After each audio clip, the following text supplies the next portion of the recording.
keeps on slipping, slipping, slipping into the future.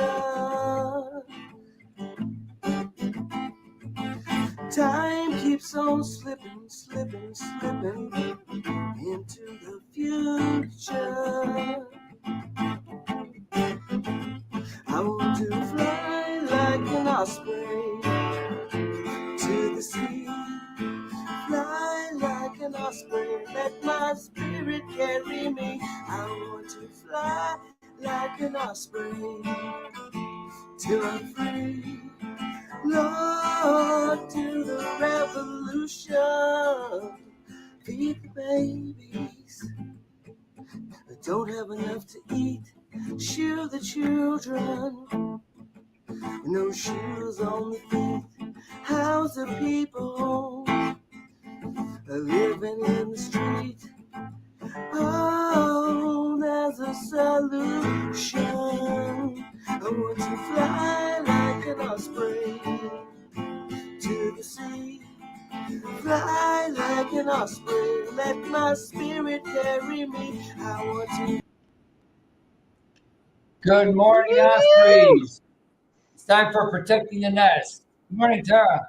Good morning, John, and thank you, Norman. And I have to say, the chickens, they just sang along with Fly Like an Osprey. So from my end, that was pretty dang cool. Fly like a chicken. Yeah, fly like a chicken. And it's funny because in the morning, I always call them turkeys because they wake up talking turkey. But then they go back to being chickens. So we got the chickens. And yes, and so the rest of our sprays are off on their missions, sometimes secret missions, sometimes, flying straight above. But in any case, they're going out in many different directions. Yeah, I heard we have a tendency to do that. Well, when we were up at Carmadoc's farm a few weeks ago, one of the ospreys, I forget which, said, it's hard to fly like an osprey when you're hanging around a bunch of turkeys. Because we were hanging around a whole bunch of turkeys. And I've got some of the scars to prove it. Why they bite? They're pecking at me as I'm trying to feed them. I'm like, guys, I'm trying to feed you food. What are you pecking at me for? They're pecking and checking, They always need to see what's up. That's true. I learned that you can trust them, like them, hold them, whatever, but don't let those beaks get next to your face and stuff. Like I had one pecked my eye, and so ever since then I keep a nice safe distance. The chickens, that is, not the turkey. Right.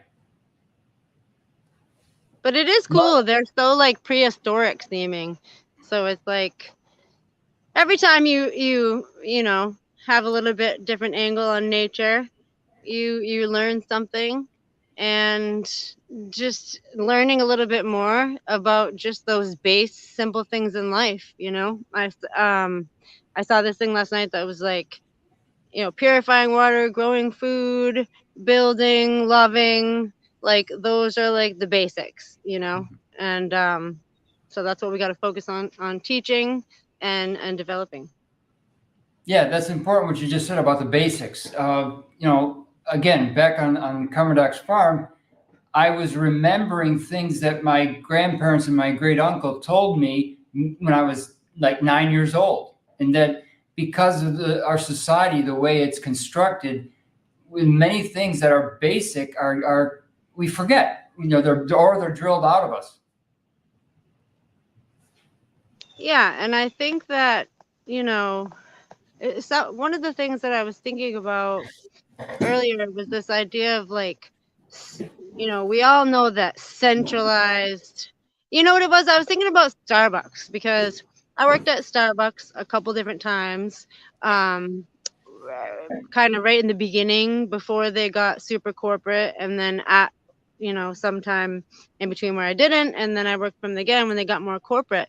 And it was like at first they started off as a company out of Seattle. They gave you a really nice like coffee training, and it was very fun. And we would get really good pastries, local pastries, shipped in the morning from Boston or from the surrounding areas. It was delicious. delicious food. And then of course, like always with the same old story, as soon as everything goes corporate, like they have to like centralize the food, you know what I mean? Right. And then it's like, they have to have this same like blah stuff that's just, who knows where it's coming from, but it like must come from the same place. And so in my mind, that was kind of getting me thinking like the difference between like standardized and centralized, because centralized is like this one power that needs to dictate all. Standardized is more like just having standards. And so those are more basics that can be translated depending on what industry you're working in. You know what I mean? Standards for one industry are going to obviously be different than others, but I think just like general moralities of society, the people that are in it just like decide all together, and we don't need these tricks coming from places that are so far removed from the people that they don't need to care about them. Exactly. The Reckoning Truth uses the word sneaky. And I was reminded of this about 4 years ago when I was driving from Boston to Albany. And I stopped at a roadside market almost at the border between Massachusetts and New York. And this guy had, like you said, he had been providing a lot of food to a lot of local produce to a local restaurant, farm to table type of thing. And then the corporate types came in from New York, and he was left out in the cold, and they ended his contract abruptly. Like I think that something that we've learned is how like you hear these methods and then you think, okay, they're doing this somewhere, and like obviously people manage to live their lives and get around the thing, so it's not like they dominate every single arena, but like when you learn how invasive they really want to be with the whole like I really think that throughout this whole thing, I really think that trickery needs to go both ways. And because it's almost like the zig and the zag to outrun, a predator or something. Because it's like you just have to like do things just like they do in cybersecurity. It's like go a Mhm. certain way, switch it up. But have enough like maybe threads where people that you need to keep up with you, but it's like a learning process along the way of like, don't always be so predictable. Right. And so that can be challenging because like there's also the stabilizing forces in our life that like the more structured and stable those things are, the better we function. So it's like you have to have like a solid bone structure, but let the rest of it like kind of um switch up according to your needs, and Mhm. I'm just like thinking of like methods because when they come after just even recognizing energies really, because it's like they're always going to change arenas, and always be like, oh, now they're moving this and that. But if we can just kind of like minimalize it into something that we just want to become the petty tyrant, so that in our mind we can just crush you and move forward the way we need to.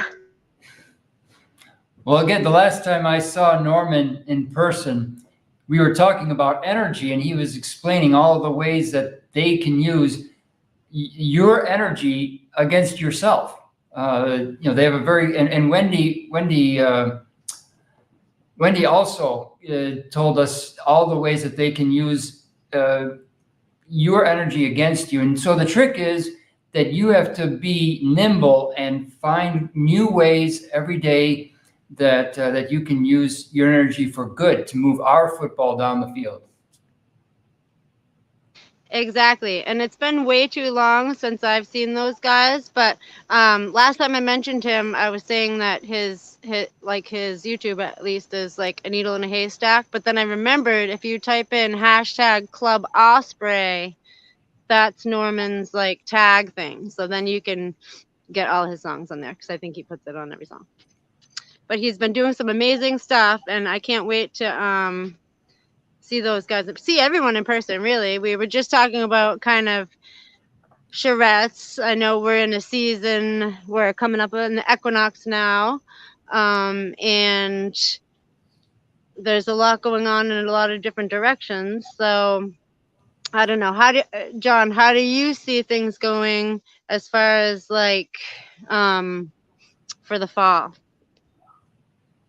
Well, I spent many falls the past 10 years in New England, and I love the colors, but it's always when the leaves start to change from green to that first tinge of red or yellow, I always think that something big is about to happen, and we have to prepare for it. And I don't mean prepare so much in terms of stocking cans of food and water, bottled water. I'm thinking we have to prepare spiritually and psychologically for what's coming. Especially last year when there was all this talk of dark winter. That was my period of let's have even more charrettes. Let's prepare ourselves, help each other to prepare to fortify ourselves against what's coming. And even like right down to the fact that like you're saying fortify, go, this is the northerner and me talking again, meeting up somewhere down south where you're getting more sunlight in the wintertime. If you can't make it out of your house, be like a cat and follow the sun. But that is one good thing about having a cooler August this year, is that I got to sit in the sun a lot, and so that was good for the vitamin D. But usually in August it's like so heat wave sweaty that you don't sit in the hot sun. But me and John were just talking about it was quite different weather-wise this summer. So hopefully we'll have a little bit of Indian summer. I'm going to say that because Indians don't mind being called Indians. And yeah, and so we'll see what happens. But I really feel like, I don't know. I feel like I always have a lot of hope. Let's put it that way. But at the same time, like you're saying, to be prepared in the ways that, if you are that person that's prepping the food, that's awesome. Because if we do all follow like our spiritual guides to do what we have to do, because these things that we're learning are long term. Like we're supposed to learn them and integrate them into our lives so that we do have more sovereignty, more of like an autonomous way of surviving. So Mhm. and I don't even mean just surviving, I mean thriving. And when I say surviving, I'm even thinking like silos of food, like simple stuff. Right. Well, I was talking to a Baptist minister in Atlanta a few weeks ago, and he was describing to me the problem of the television. Back in, because of COVID, a lot of churches had to transmit their Sunday worship over the internet, and a lot of people never came back. They continued to stay at home and watch the online version of the service, and it's only in person that you can get that energy that you need so badly. It's almost like we're worshiping the TV now. Well, I think that's been a problem since its inception, honestly. But the way I see that is like that is very true. But I think that it can be logistic at the same time. You know what I mean? Like for us all to have a show, or for that we can't regularly get together, then it's very supplemental. You know what I mean? Or if somebody's like more handicapped, or even gas to get, further. But I would suggest to anybody that find themselves not going to things they used to go to, maybe there's new things that you might try, that, you know what I mean? Because we've all been springboarded into like new ways of thinking, you know what I mean? It's just like the upheaval of everything getting kicked up around us, and our new experiences really develops us in ways that, we're only, I hopefully will be doing us really well into the future. So I do think that, you know even things like, I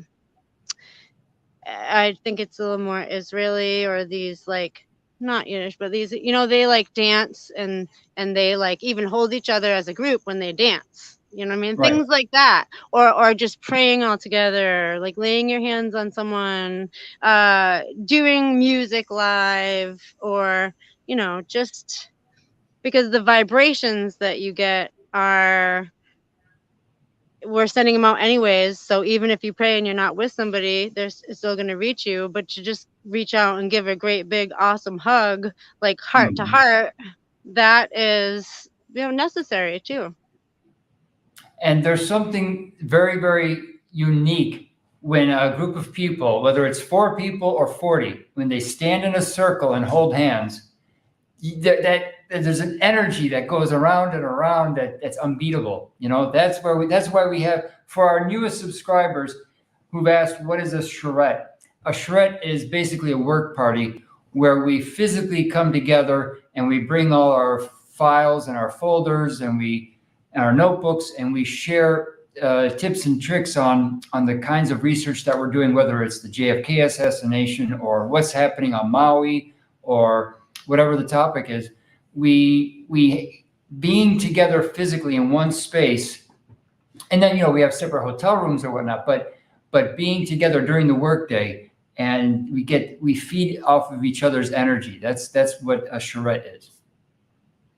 Yeah, and I really, now that you're saying it too, I don't want to take for granted just the blessed path of being able to experience that in the face of being told that, that's dangerous and wrong, and all this other stuff. And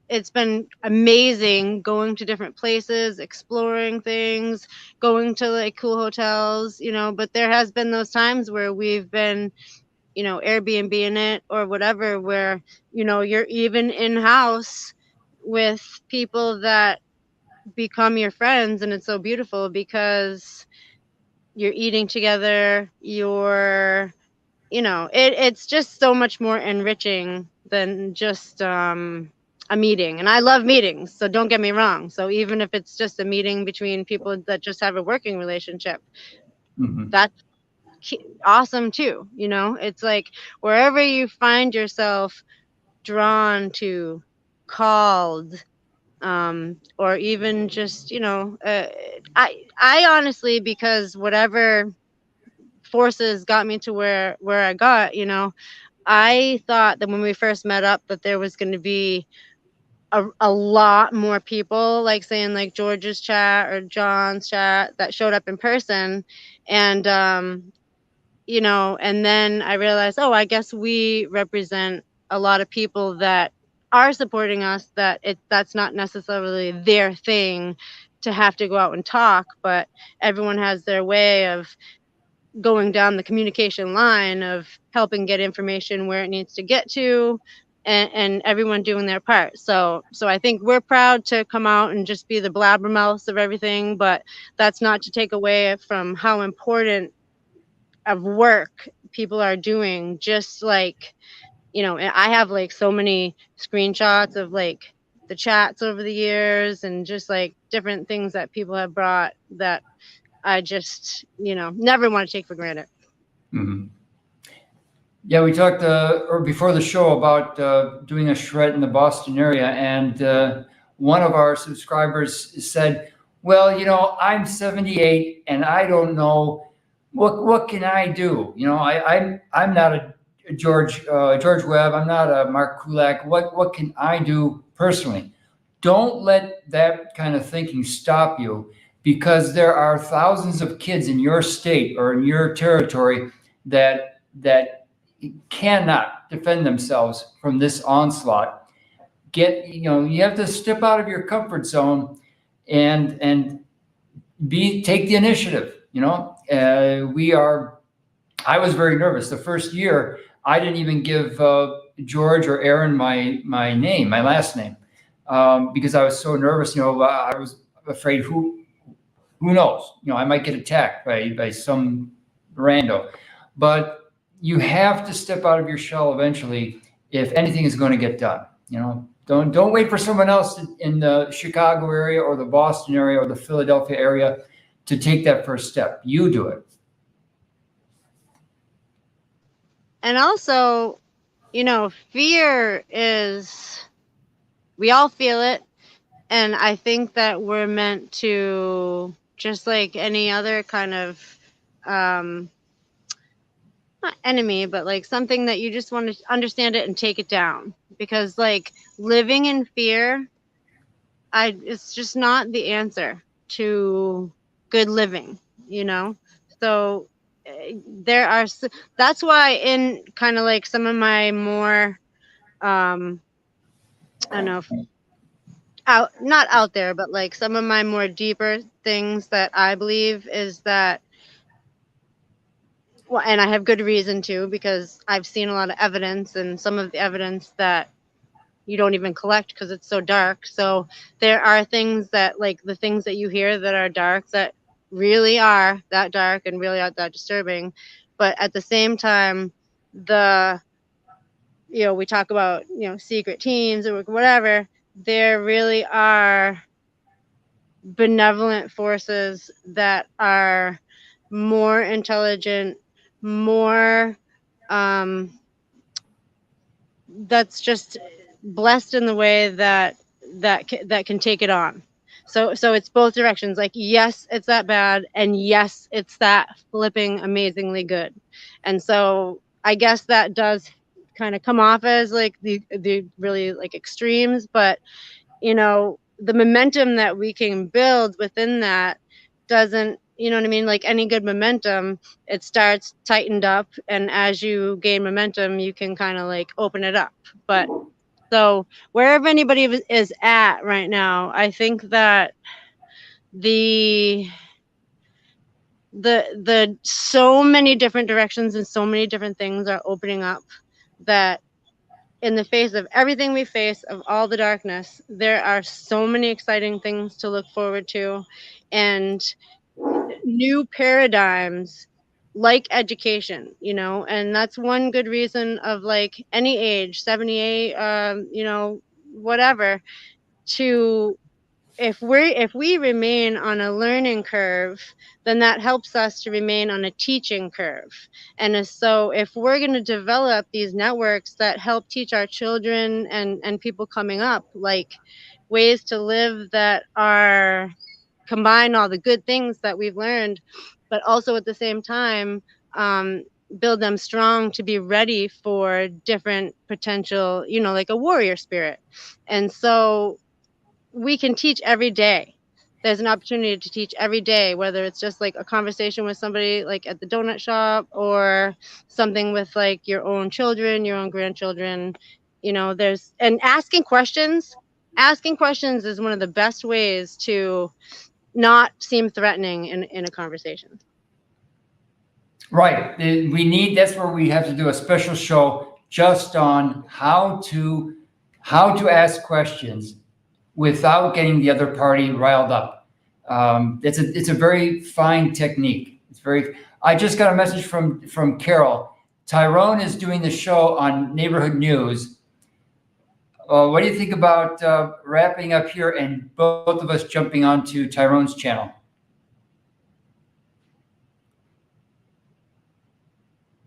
You're muted. Sounds good to me. Is the link in the email?